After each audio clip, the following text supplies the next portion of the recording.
So, our next and final review of the day is going to be for the film Poor Things. Poor Things, which is starring Emma Stone, William Dafoe, Mark Ruffalo. This is also directed by Yorgos Lanthimos. People probably know him for his other movies like The Lobster, The Favorite, The Killing of the Sacred Deer, which we were just talking about before this review. So this is my first Yorgos movie that I've seen. I haven't seen his other ones, but I've always heard really great things about his other films. I'm hearing great things about this film, Poor Things, especially Emma Stone's performance. A lot of critics are saying that she's probably going to be the favorite to win Best Actress in this very great year that we were just talking about for Best Actress performances. So what is this movie about? So in Poor Things, you have a character who's played by Emma Stone called Bella, and it's kind of a Frankenstein type story a little bit here, where you have William Dafoe, who is Frankenstein type character in the name of Dr. Goodwin Baxter, who kind of takes this woman, reconstructs her, brings her back to life, and then it's kind of her experiencing the world, as you can say. This woman kind of embarks of who like almost has the brain of a child, basically experiencing this world for the very first time, seeing things from the very first time, and everything is absolutely new to her. You have Mark Ruffalo, who we just talked about before this, who I think in this movie is fantastic. This is probably the best I've seen him in years, probably since maybe his film Dark Waters, which I thought was pretty good. Um, and here you have he plays a character who's a lawyer, who initially kind of is working for Baxter to set up a contract, but then sweeps Bella off her feet, takes her across the world, and then strikes up a relationship with her. And a lot of it is really sold on Emma Stone's performance. I mean, she is really the lead of this movie, and a lot of it is really focused on her. You have other great performances too, as I mentioned with Mark Ruffalo, but really I could see why Emma Stone's getting a lot of conversation for Best Actress. She is kind of really great in how she kind of develops and evolves as a character throughout this. At first, she, like I said, very childlike type situation where she does a lot of things. Like you see in the trailer here, where she kind of plays around and was like riding a bicycle, and you know what I mean, can barely even really walk straight. You kind of have she has that, and you think like, because this is a 2 hour plus movie, you think, okay, is she going to do that throughout the whole movie? Which was kind of my words. No, she doesn't. That's only a little bit at the beginning of it, where she kind of has that. She kind of comes into her own there, and then you see William Dafoe, who always is very fantastic, and pretty much everything he does is. I mean, he's one of the best character actors that we have working today. Hmm. You see that he kind of has that look of a monster there with all the scars on his face. And you see that even in the trailer a little bit, like he is truly like a Frankenstein. What's that other character that Marlon Brando played? Oh, Dr. shit. Moreau. Yeah. Dr. Moreau type figure, where you can see he's like combining different animals. He's taking a dog and mixing it with a chicken, and taking the goose and mixing it with a cat and shit. Like he's got all these weird fucking creatures just running around this little mansion that he's in. House. It's like, very weird shit. They're just stitching things together. Yeah, kind of weird stuff. There. Uh the movie, gorgeous looking movie. Really gorgeous looking. Like it's almost like a painting almost. Where you see a lot of the backgrounds. I'm gonna see if you can kind of see some of it in the trailer, but it's like almost like the backgrounds and everything like that. Like it's so beautiful. It's like living in kind of seeing a painting here, where you Hmm. see a lot of things, which is absolutely, I think, really stunning to look at. Like kind of like that right there. You see like kind of like a lot of the background, the clouds and everything like that looks absolutely fantastic. The costume design, really great costume design. And also, yeah, this is a great shot here too of like what you kind of see here. But yeah, Does he also does sorry to interrupt, but does he play with the aspect ratio a lot? Because he does that a lot in his other films, where he goes 4:3 and then it goes 16:9. Like, um he, he does a lot with like he'll go from like the kind of the wide shot into like there's a lot of fish lens hmm. shots in this where it'll cut to that there where you see characters kind of doing things, and it goes from like a fisheye lens perspective of things. So Hmm. he'll do that a lot in this. And then the costume design, really amazing costume design. A lot of it, like you see a lot of costumes here with like Emma Stone, a lot of different outfits she wears, looks really good. Looks really, really good on her here. Like this outfit looks also amazing here. You also have kind of like this kind of some futuristic kind of aspects of here, even though this is supposed to take place probably like in the 1800s or Hmm. something like this. But then I guess you could also say maybe this is also in we're seeing it from her perspective and kind of her mind of things, maybe. Hmm. Um, so yeah, and it, I mean, really wonderful, terrific movie. I mean, if his other projects are like this, then I'm very interested to see and check out, his other projects like The Favorite or The Lobster, and The Killing of the Sacred Deer here. I'm interested to check out the rest of it because, to see kind of the journey of this woman and kind of her discovering kind of things. I wonder how, women are going to kind of take this movie. I'm interested to hear their kind of perspective of it, of how they kind of see things from their point of view here.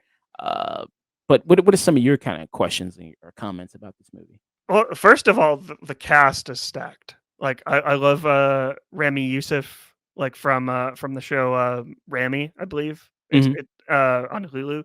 I love Gerard Carmichael and Mark Ruffalo. Just like probably one of my favorite actors from the MCU. Like I really like his Bruce Banner. And then Emma Stone. Like I've been hearing all like so many like amazing things about her in this movie, and she like just stuff that she's done like in the past as well. Like she did Cruella, Yes. which I know a lot of people like to hate on that movie specifically, but I saw it about 6 months ago, and I loved her performance in that. Like the movie may not be like all that great, but her performance for sure is like j like, when Emma Stone is in a movie, like, she usually brings her A game, like, pretty much all like 100% of the time, like, Yeah. and, yeah, like, I love Yorgos Lanthimos, like, I've only seen The Favorite and The Lobster, but I just love, like, the stuff that he does with characters and, like, what he does with like, inside the frame, just really, like, fascinates me, and, yeah, I'm very, disappointed I didn't see this because 'cause I've been anticipated not as, I haven't been anticipating it, like, as much as anyone else, but whenever Yorgos has a movie, I'm always trying to go see it for sure, especially Yeah. on the big screen, so Like, you see this like, she's experiencing, like, music kind of for the first time here, and she's mhm. dancing. I mean, Emma Stone, I mean, she bears it all, even when it comes to, her physicality in this. Like I said, her just kinda moving around, dancing, her she uses really her whole body in this. And this is also a really graphic movie as well. There's a lot of nudity, in this, especially from Emma Stone.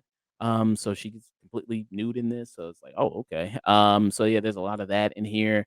Um yeah, I mean, I highly recommend people kinda check this movie out Just and don't bring kinda your family, so yeah, I don't yeah. know, people bring their kids and family to weird shit. I saw somebody bring their kids to Pearl. I was like, "Why you bring your kids to fucking Okay. Pearl?" Like, "Okay, sure," but people bring their kids to all types of weird shit. But, yeah, so there's a lot of it's pretty kinda graphic in that sense. But, yeah, I mean, kinda yeah, seeing her kinda experience all these things kinda it's such a rush to like, back to back, like, music and love and, sex and violence and horror of, poverty and, can all these things, like, watching her and kinda, like, that ages her up, you know what I mean? Like, going from having that little to no experience being trapped in the house all day to also experience this whole world and kinda, like, ages her up incredibly quickly. It's like, kinda sees what kinda that does to us, hitting us pretty hard there, the reality of the world there, which Kinda is sounds like another movie that came out this year. yeah, I mean, you said people have been getting a lot of it's been getting a lot of comparisons to Barbie, Mhm. you said, yeah. I could see some of those kinda comparisons, there with Barbie, but, yeah, I think it's been a really great year, like, as we mentioned, for best actress performances there, so, I mean, like I said, if Emma Stone would win for this, I wouldn't be mad at it. I think she does a really Mhm. fabulous job in this movie, and I think she does a lot here, and then just kind of this unique style and presentation that Yorgos kind of brings to this movie, I think is good. Like I said, the costume design, the set design, the absolute, the look of the movie where you see kind of like I said, like kind of paintings here, and then when you have these transitions where they do because this movie's kind of broken up into chapters of like where she is. Like there's one chapter in Paris or Liston or something, each kind of chapter of the movie, and you see those kind of transitions, and those even look really amazing. So I thought that was really great to see. So Mhm. yeah, I highly recommend people kind of check this out. It definitely is probably I could see it probably on my list of probably one of the better movies of the year, best movies of 2023. So yeah, I would give it uh probably a high peak, low this is cinema.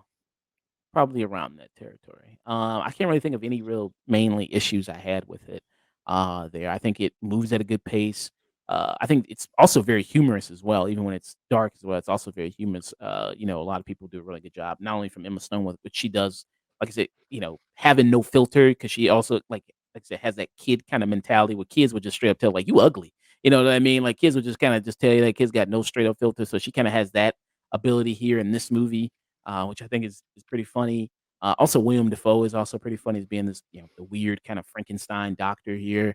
Hmm. Remy, like you mentioned here, he's also, very good in a lot of his performances here, as well. So yeah, and Mark Ruffalo, I think is a real riot in this. He's great. I mean, a lot of stuff that he does in this, because like when he meets Bella, like Bella just, I mean, I don't want to spoil it too much, but she just fucks him up completely, in this. So that was really entertaining to watch. So yeah, I would give it a high peak, low this is cinema for this. Yeah. Any last comments, questions? Uh, n- uh, no last comments. I'm just excited for you to explore more Yorgos Lanthimos. Probably have you on the Real Lovers podcast because I believe either the favorite. I think one or the other is in the Letterbox Top 250. So perhaps we could do a little cross promotion. You come on my show and we could talk about either of those movies because I think I like I think out of they're both really weird movies, but I think I like The Lobster a little bit more than The Favorite. Although, um, I think a lot of people I think The Favorite might actually be everyone's favorite Yorgos Lanthimos movie. Not trying to sound hyperbolic, but you know what I mean. Yeah, because that movie got a lot of awards attention, I think, the favorite, because I think it Mhm. was nominated for a lot of Oscars there that year it came out. Yeah, for sure. But The Lobster is just weird for me, and and it's my type of weird for sure. So. Yeah, and this is a weird movie too, for sure, Poor Things. It's Mhm. definitely weird for sure, interesting, and I was like seeing something interesting, play around with a lot of different things. Mhm. Takes the Frankenstein type story and takes it and kinda does kind of an interesting thing, put a new spin on it, which is, very interesting and very nice. So yeah, that was Poor Things there.